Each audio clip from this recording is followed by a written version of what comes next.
Yeah, I'm going to talk a little bit about microfinancing in the developing world. I know there's lots of freelancing creatives with loads of spare cash around tonight, so I'm going to talk a little bit about what you might be able to do with some of that money if you want to help some people in another country. 1.2 billion people, roughly, in the world live on less than about $1 a day. And over 3 billion people live on less than $2.50 per day. And microfinancing it's a way of describing financial services to people who don't have a lot of money or those who don't have access to banking, basically. They can't get money. They don't have money, they can't get money. It's a supply of loans, savings, and other basic financial services to the poor. So these are people who basically can't get money from banks. And we're thinking of in the developing world here.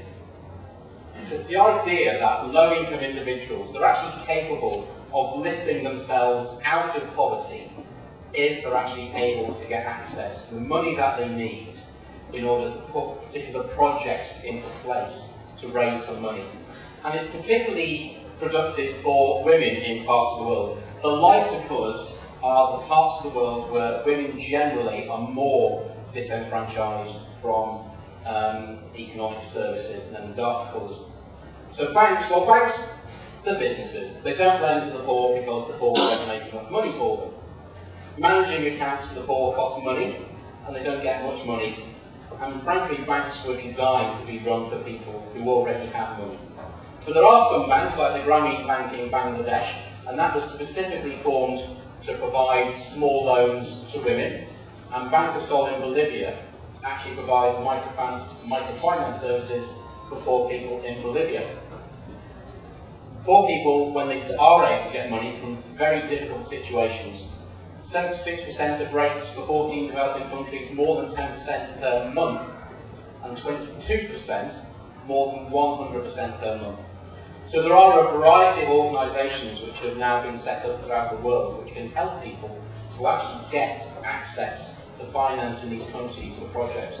And I'm going to talk a little bit about Kiva on the top left and some of the work that they're doing. It's a non-profit organisation.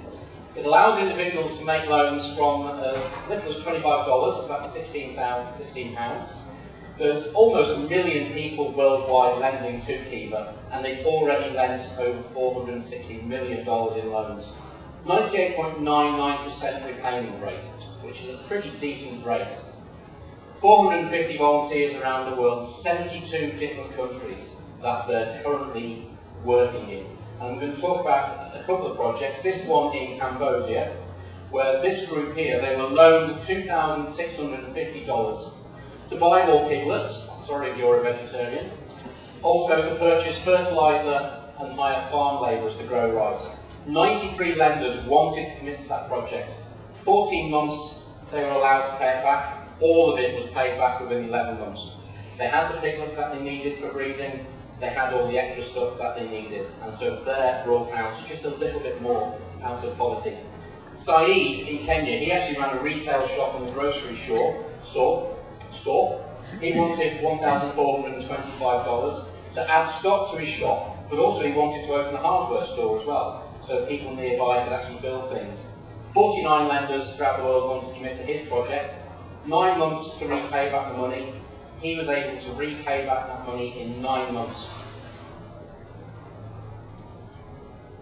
It's not perfect, but it is making a difference. Like in Vietnam, where Save the Children clients managed to reduce the food deficit from 3 months to 1 month. In Bangladesh, where some clients' income was 43% higher because of microfinancing than it was before. And in particular, it's raising the status of women in these developing parts of the world. I won't read all of what Rose says there, but it's very powerful. You have made me to be a champion out of nobody. It's a very powerful thing.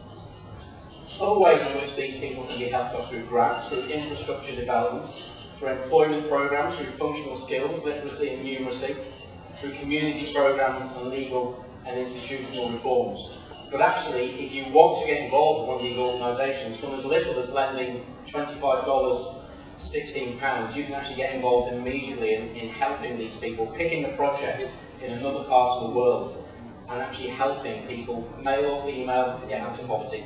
Thank you.